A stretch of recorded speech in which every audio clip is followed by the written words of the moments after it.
이거 말레이시아 입장에서는 자이언트 킬링이라고, 그러니까 축구에서 자이언트 킬링이라고 부르는데 약체가 강팀을 잡아내는 거잖아요. 그렇기 때문에 이거는 사실 말레이시아 입장에서 굉장한 추억이 될 테고, 우리나라 입장에서는 월드컵에서 우리나라가 포르투갈을 포르투갈 잡았을 잡고 독일 때처럼 잡는 느낌인 거죠. 제 실점에 대해서 먼저 말씀을 드리면, 첫 번째 그 황인범 선수가 볼을 뺏겨서 센터백 2명과 조현우 골키퍼가 끝까지 막으려 했지만 결국에 동점골을 허용했고, 두 번째 서령호 선수의 파울로 인해서 PK를 얻었고, 그걸로 인해서 2대1로 밀리면서 맞습니다. 경기가 끌려갔죠. 그 상황에서 오영규 선수의 그 페널티킥 유도가 있었고, 그걸 손흥민 선수가 처리를 하면서 동점골을 넣었습니다. 그리고 거기서 끝나지 않고, 끝나기 직전에 우리가 그 역전골을 결국은 만들어냈는데, 이강인 선수가 프리킥을 넣고 그 손흥민 선수의 PK로 우리가 역전을 했죠.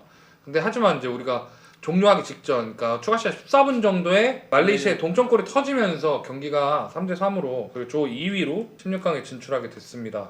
네, 지금 화면에 이제 잠깐 나오고 있기는 하는데요. 우리나라가 이제 16강의 F조 1위 태국 또는 사우디아라비아를 만나고, 경기에서 이길 시에 8강전에서 호주와 CD조의 3위 인도네시아 또는 오만이 될 수 있겠네요. 우리가 일본을 피했네요. 그렇죠. 어떻게 보면은 일본과 이렇게 대한민국이 서로 피했죠. 지금 바레인, 일본, 그리고 이란, 시리아, 카타르는 이제 C조와 E조의 3위. 그렇기 때문에 이제 팔레스타인이 될 가능성이 큽니다. 이란과 시리아는 어떤가요? 둘이 비슷할 것 같아요. 이란과 시리아는 개인적으로 봤을 때 이란이 더 압승할 것 같습니다. 왜냐면 이란의 그 주포라고 부를 수 있는 타레미 선수가 있고, 그 타레미 선수는 포르투갈 리그에서 득점왕을 차지한 적이 있거든요. 그 다음에 세리에의 AS 로마에서 뛰고 있는 이제 아즈문 선수가 있고, 그리고 그 밖에도 네덜란드와 영국권의 이란 선수들이 굉장히 많아요. 그 선수들이 그 나라, 자기가 태어난 나라에서 국가대표를 차지하지 못하면 보통은 이제 이란으로 와서 국가대표를 하기 위해 오거든요. 생각보다 선수들이 국가대표를 달기 위해서 굉장히 노력합니다. 그래서 이란 같은 경우에는 그런 부분에 대해 이점이 있고, 그리고 시리아는 아시다시피 아직도 이제 내전이 산발적으로 일어나는 상황이다 보니까, 시리아 같은 경우도 지금 이제 B조 3위로 올라온 상황이죠. 호주와 우즈벡이 이어서 3위로 올라온 거기 때문에 이란 같은 경우에는 시리아를 충분히 잡기에는 무난할 것 같고, 확실히 오늘 우리나라 경기 같은 경우는 매우 아쉬운 결과인 것 같네요. 조규성 선수가 오늘은 그래도 전 경기보단 나았지만 굉장히 부진했고, 그리고 초반에 분위기 잘 갖고 갔지만, 저는 조규성 선수의 문제, 이런 대회 상황은 사실은 선수 탓을 하면 안 된다고 생각해요. 저는 개인적으로 이건 소신발언을 좀 할게요. 선수 탓을 하면 안 되는 게, 이거는 감독의 전술을 준비 못했다라는 인상이 너무 강합니다. 맞습니다. 그러니까 개인적으로 말씀을 드릴게요. 요르단은 자기네 스타일로 했고요, 바레인은 우리를 상대로 준비를 했고요, 말레이시아는 본인들 경기를 했어요. 이 세 팀 중에 그러니까 바레인만큼 우리를 상대로 대비해서 준비했다는 느낌을 주는 팀은 사실 없었어요. 맞습니다.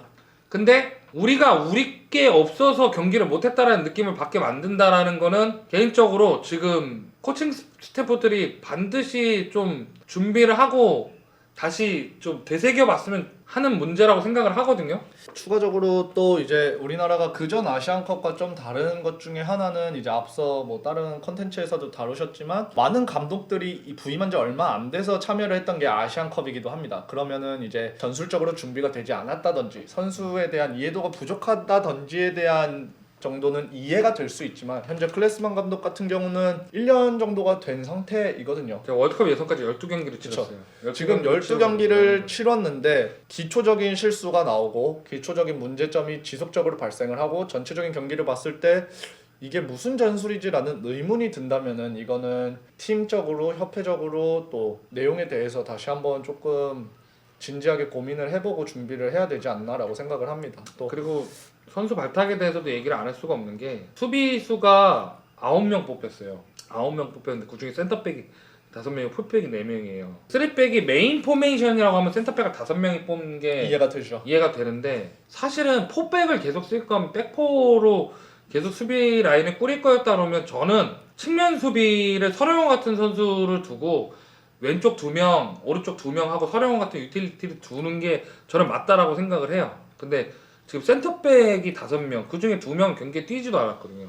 뛰고 싶겠죠. 뛰어야겠죠. 하지만 그 선수들 이제 A매치 경기에 0경기 1경기 수준이거든요. 이런 상황이 올 줄 몰라서 그렇게 뽑았다라고 하면 굉장히 큰 문제고, 특히 아시안컵이 이번 대회에 이르러서 최종 엔트리가 26명까지 늘어났는데 저희는 이점을 전혀 누리지 못하는 상황이고, 그리고 이번 지금 선수단 자체가 역대급으로 좋은 선수진이다라는 말이 많이 나오고 있지만 과연 그거에 대한 이점을 정말 얼마나 살릴 수 있던 앞 세 경기인지 조금 의문이 들기는 합니다. 개인적으로는 이제 앞으로 16강, 8강 이제 정말 지면은 바로 끝나는 경기이기 때문에 과연 좀 16강 경기는 다른 팀이 우리나라를 봤을 때 좀 변수가 발생하는 스쿼드나 전술이 준비됐으면 좋겠습니다. 16강 경기는 이제 31일 새벽 1시에 이제 진행이 되거든요.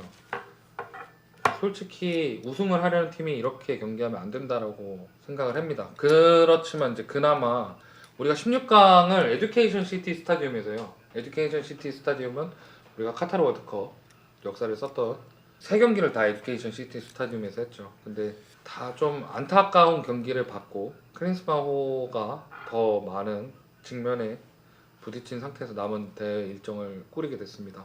아쉽게 이 경기가 이렇게 마무리되고 말았네요. 맞습니다. 좀 어떻게 보면은 많은 골이 터지면서 재밌는 경기라고 볼 수 있기도 하지만 한편으로는 이런 스쿼드 차이가 나는 경기에서 좀 우위를 정하지 못하고 좀 많이 끌려가는 경기를 보여줬다는 거에 좀 아쉽고 좀 더 좋게 준비를 해서 좀 16강전에는 좀 다른 모습으로 더 좋은 모습으로 준비를 했으면 좋겠습니다. 저희가 말이 길어지는 이유 중에 하나는 뭐냐면 지금 저희 머릿속에도 딱히 이거에 대해서 대비책이 떠오르지 않기 때문이거든요. 클린스만호의 코칭 스태프들이 이 상황을 좀 잘 극복해줬으면 좋겠습니다. 김판호 감독이 한국인이라 그런가 한국에 대한 축구를 너무 이해를 잘하고 있어서 우리가 진 것 같은데. 그러니까 김판문 감독은 단순하게 한국인인 게 아니라 벤투 감독의 4년을 거의 같이 온 사람이에요. 그러니까 전력 강화 위원이었기 때문에 지금 현재 애지간한 대한민국의 대표 선수단에 대한 데이터를 다 갖고 있었을 거예요. 그래서 누가 들어오든 어지간하면 그 선수에 관련된 데이터나 플레이 스타일 다 알고 있었을 겁니다. 네. 그리고 말레이시아는 그게 준비가 잘 됐던 것 같아요.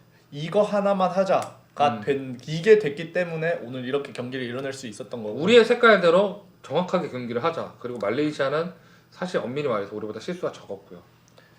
아무튼 아쉬운 경기가 됐고요. 저희랑 긴 시간 함께 해주셔서 감사하고, 그리고 저희가 지금 다음 경기에 대해서는 새벽 경기라서 조금 생각을 해봐야 되는 부분이라서 혹시라도 결정이 된다면 공유해드릴 수 있도록 하겠습니다. 오늘 우리가 조별예선 2조 경기 동안 고생해준 이제 이 코치 어떻게 그 세 번 이렇게 방송이란 걸 처음 해봤잖아요. 네. 느낌이 어땠어요? 또 색다른 경험이었고 또 재미있는 경험을 할 수 있어서 좋았고 또 한편으로는 이제 사회생활을 한다고 하면서 그런 축구 쪽에 대한 그런 거를 다 묻어두고 있었는데 이런 이벤트를 통해서 또 다시 한번 축구에 대한 열정을 좀 살릴 수 있었던 경험이어서 매우 재밌게 했던 것 같습니다. 다음에 안 나올 건가요? 이렇게 채널에?